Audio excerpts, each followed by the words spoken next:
In the spring of 1854, the wealthy Caldwell family living in Fayette County, Kentucky, met a fate so strange and so horrifying that doctors, priests, and neighbors could not understand what had happened within the walls of their mansion. 7 members, belonging to 3 generations, perished in less than 1 month, every victim suffering identical signs: skin irritation that turned into painful blisters, followed by high fever, uncontrollable shaking, delirious visions, and finally death. What baffled everyone was that each casualty had been wearing newly made clothes sewn by the same pair of hands. Nobody outside the property could answer the mystery. Physicians traveled from Louisville and Cincinnati to examine the cases, but left with confusion. The local sheriff closed the investigation without any conclusions, and the bodies were lowered into the soil under silence. But letters found years later revealed a secret too sinister to imagine. The person responsible was not an outsider, but someone who lived within the household. Her name was Dinah. She was a slave in that estate, and she had decided to strike back with a method so ingenious and so dreadful that history itself tried to erase it before the truth can be exposed. Let me tell you what happened behind those verandas and wide fields in Kentucky, because once you know this tale, you will never look at clothing in the same way again. Before continuing with this dark chronicle, remember to subscribe and tell us from which place you are watching, because we like to connect with curious minds who want forgotten stories that challenge official history. What unfolded inside that house changed the way hidden resistance is understood, because here intelligence, desperation, and rage joined together to create a form of revenge that left an entire dynasty broken. The alley Caldwell plantation stretched across more than 2,000 acres of rich bluegrass land, about 17 miles from Lexington. Tobacco fields covered the hills, providing leaves that fetched premium value in Louisville markets. The house was a towering Georgian colonial with 6 white columns, a wide veranda, and rooms filled with imported furniture. It stood like a fortress, declaring power over everyone around. Samuel Caldwell had inherited this empire in 1839, and in 15 years he turned it into one of the most profitable estates in Kentucky. Beyond tobacco fields, he managed hemp cultivation for rope and bagging, a lumber mill that produced timber from his forests, and a distillery that sold whiskey, reaching Chicago and New Orleans by 1854. He owned 57 enslaved men, women, and children. He was respected by neighbors for his sharp business mind, but feared by those he controlled. His approach to slavery was cold, systematic, and cruel, treating human beings like machinery that must be maintained with punishment when needed. His wife Margaret came from a Virginia family of tobacco planters. She ruled the house with an iron hand, considering slaves as tools to be used and corrected when necessary. She had brought 12 of her own servants in marriage and used them for household management. Samuel's mother, Constance, 74 years old, still lived in the mansion. Though frail, she held strong influence over discipline and took interest in training house servants. 3 children carried the Caldwell name: Thomas, aged 22, newly graduated from Transylvania University, aimed for a political career promoting slavery. His harsh treatment of workers made him feared. Mary Elizabeth, aged 20, admired in society, was preparing for a grand wedding with Jonathan Pemberton, an heir to neighboring estates. Samuel, Jr., 17, was learning management of every operation and displayed the same calculating cruelty as his father. Margaret's unmarried sister, Catherine, also lived in the house. Her notorious harshness toward domestic servants gave her an infamous name. The entire fortune and lifestyle of this family rested on the unpaid labor of the enslaved. Among them, one stood out, a woman of 29 named Dinah. She was valued above all because her skills with needle and thread surpassed professional seamstresses of Lexington. She could design dresses in the latest Parisian and New York fashions, decorate garments with embroidery, create gowns admired at social gatherings. Visiting women often whispered that the Caldwell clothing rivaled Charleston and Richmond styles. Dinah was born on. The estate in 1825, trained from childhood by her mother, Ruth, who had been the head seamstress. Ruth secretly taught her to read and write, an act forbidden by law. Literacy gave Dinah access to the plantation library. She carefully returned each volume to avoid suspicion. She devoured books on chemistry, botany, medicine, and fabrics. She grew intelligent and patient, hiding her mind beneath a mask of obedience. She learned how to present herself as skilled, but never threatening, loyal, but never independent. Her intelligence gave her hope, but her position created unbearable pressure. She lived under constant cruelty. During the winter of 1853, the family had grown harsher after poor harvests. Samuel imposed longer work hours, cut rations, punished severely. House servants were visible daily and endured constant criticism. Dinah worked up to 18 hours, maintaining wardrobes, linen, and clothing for 7 adults, each demanding different preferences. She was exhausted and broken then. The unbearable happened. Samuel declared that he would sell Dinah's daughter Sarah, 14 years old, to cover a gambling debt made by Thomas. That single announcement broke whatever restraint remained. Sarah was one of only 3 surviving children. Dinah had given birth to the thought of losing her to unknown buyers in the deep South filled Dinah with unquenchable rage. Sleepless nights followed. Then she shaped a plan. She would use the very skill that made her valuable.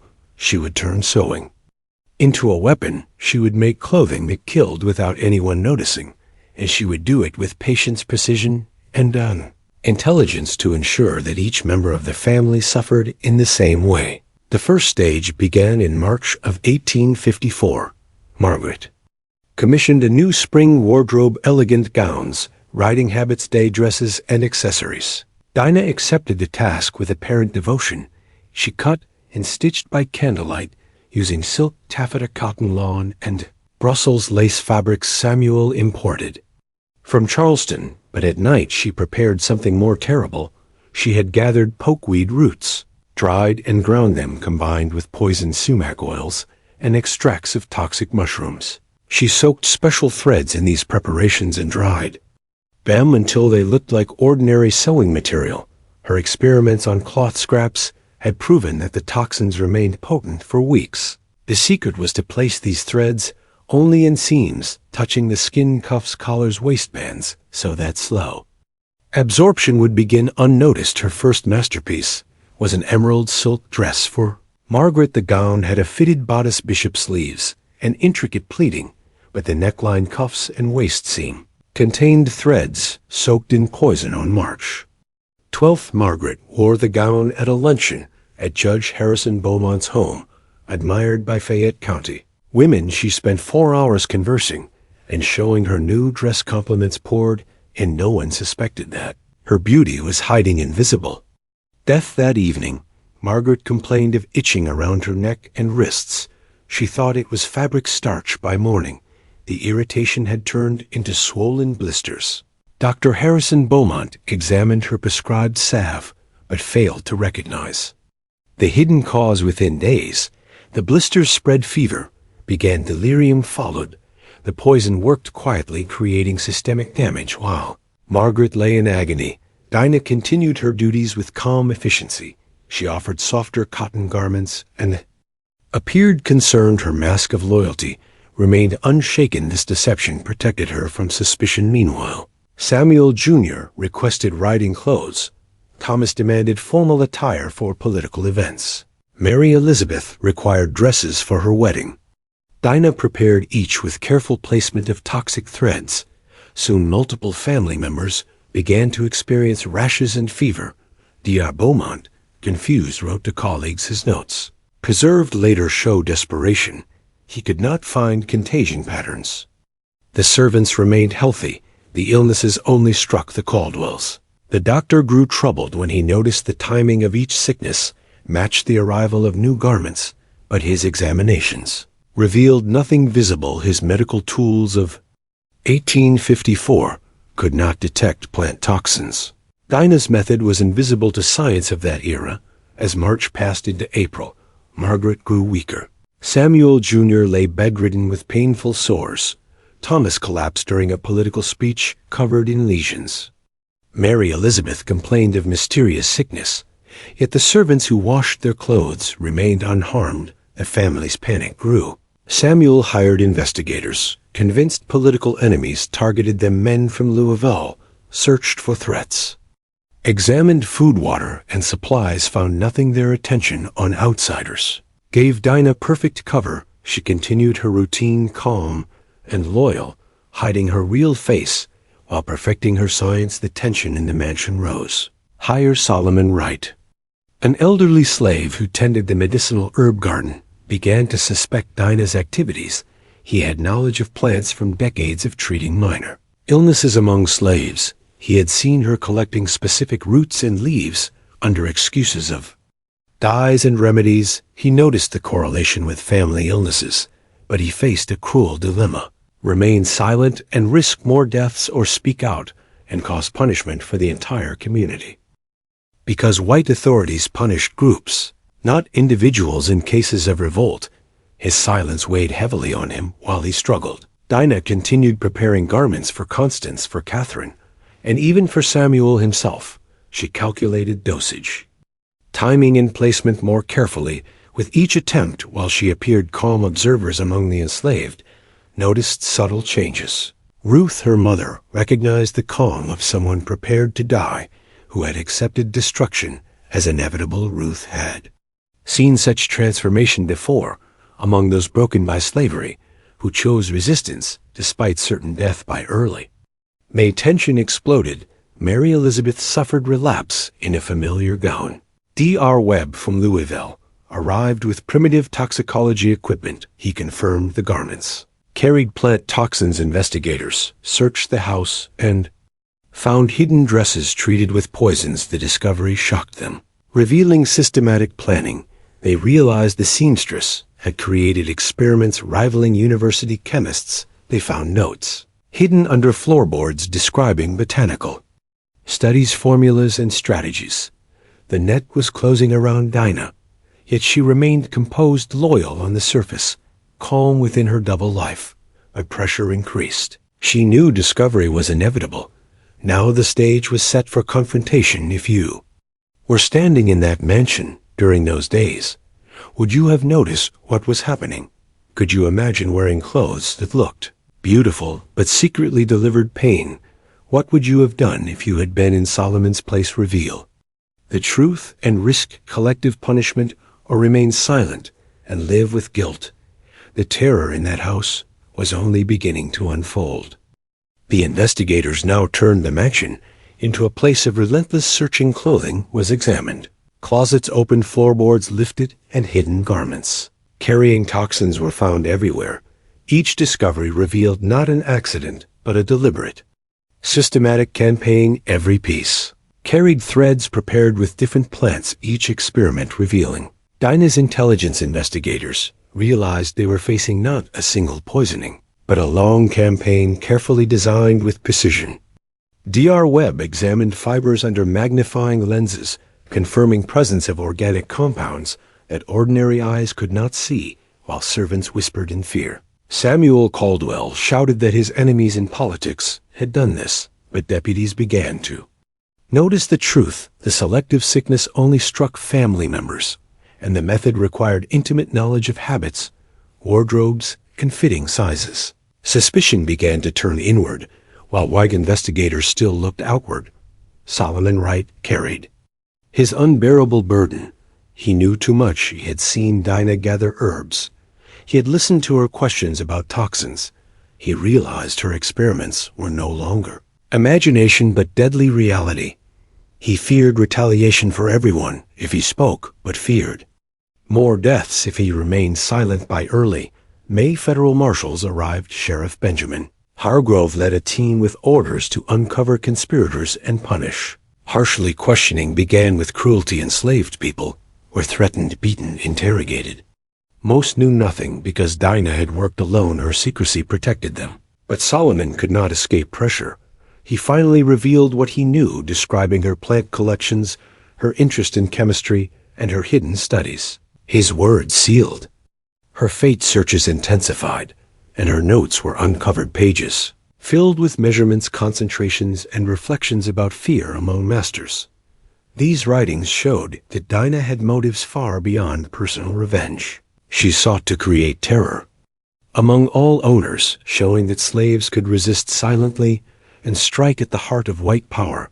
This revelation stunned authorities. They recognized not only a murder case, but a potential movement. Letters discovered in code revealed contact with slaves on nearby estates, disguised as notes about fabric dyes, but carrying formulas for plant extracts. Panic spread through Kentucky. Whispers of a hidden network exchanging knowledge made plantation families tremble. Investigators now believed they faced organized resistance. Federal officers rushed to counties where mysterious deaths had occurred, linking them to seamstresses and plant preparations. The Caldwell case had opened a door to a much broader fear. Samuel Caldwell raged, demanding immediate execution. Margaret, weak and scarred, but alive, insisted on confronting Dinah herself. Catherine trembled, knowing she too had worn poisoned fabric. Thomas lay dying in Frankfort, unable to recover from lesions and fever. Mary Elizabeth wasted away. Jonathan, her fiancé, began showing strange symptoms himself.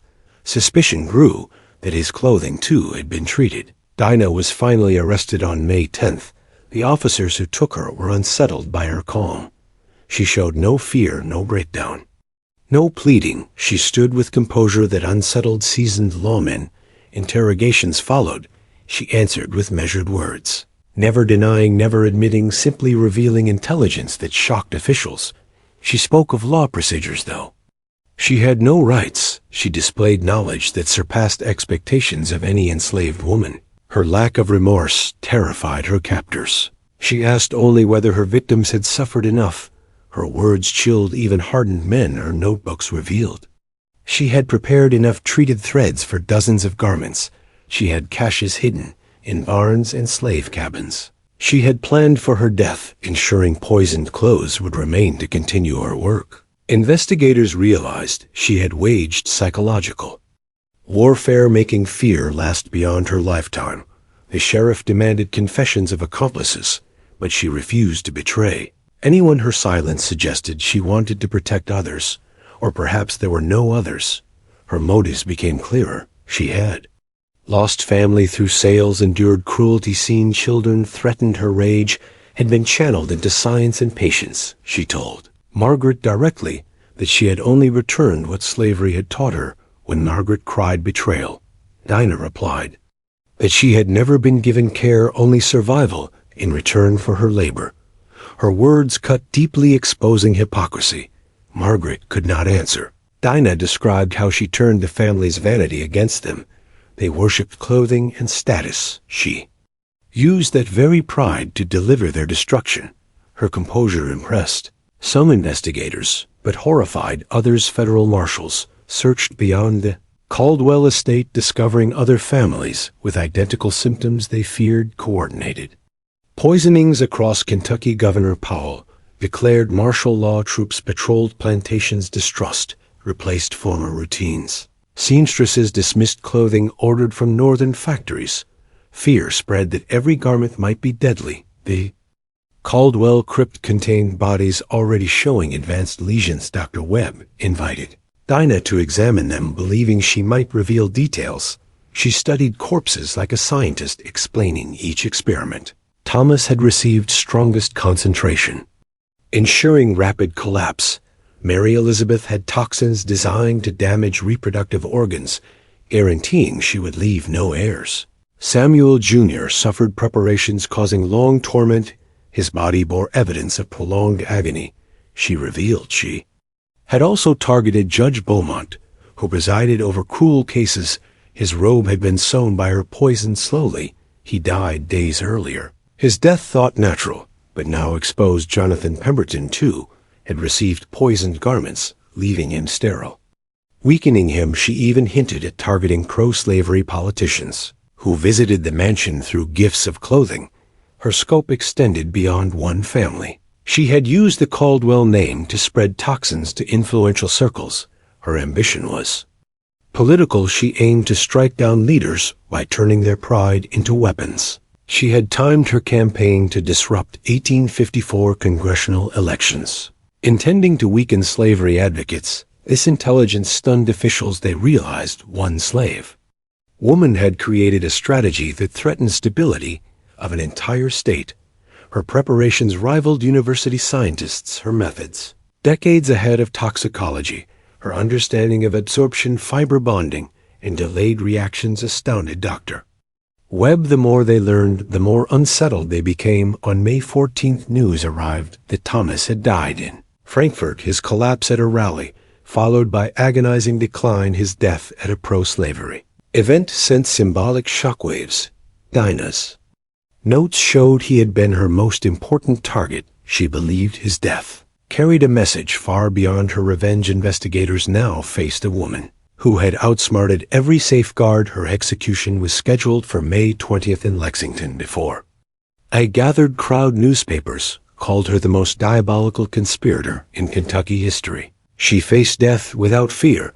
Her only concern was that her work had sent a message the night before execution. She delivered a chilling statement. She said, "You have taught us that humans can be property, that families can be separated, that suffering can be profit. I have simply returned your lessons to you, showing what it feels like to be powerless." Those words, recorded in notes, later suppressed, revealed intellectual clarity unmatched by many. Her hanging took place before 200 spectators, planters, officials, common people. They expected begging or denial, but she spoke calmly to the end. Her death did not end fear. Families across Kentucky dismissed trusted servants. Plantations changed clothing practices. Suspicion eroded trust. Caldwell wealth collapsed. Samuel sold the estate within 2 years, moved to California, unable to bear the memories. Margaret lived only until 1859. Scarred, broken Catherine survived, but disabled Constance died weeks after the execution. Perhaps from age, perhaps from toxins, their dynasty ended. The mansion abandoned, decayed. Locals avoided it, believing it cursed. Dr. Webb published limited notes. His findings advanced toxicology. His documentation showed methods ahead of time. Historians later recognized her as one of the most intelligent resistors in American slavery. Her correspondence hinted that knowledge spread to other plantations. Mysterious deaths continued across counties. Authorities never mapped the network fully. Her story remained suppressed for a century, resurfacing only during civil rights. Historians later described her campaign as psychological warfare that shook the foundations of slave society. Her calm at interrogation, her composure at gallows, her words about justice echoed as warnings. The Caldwell family's ruin became a lesson that cruelty breeds resistance. The plantation fell into ruin, its foundations and cemetery stones remaining. Witnesses to a war fought silently with needle, thread, and plants. What do you think of this tale? Do you believe every secret about Dinah's network has been revealed? Or do you think more chapters remain buried? Leave your view in the comments. If this story disturbed, you share it with someone who seeks dark truth. Support our work by subscribing and hitting the bell so you do not miss the next hidden chapter of forgotten history.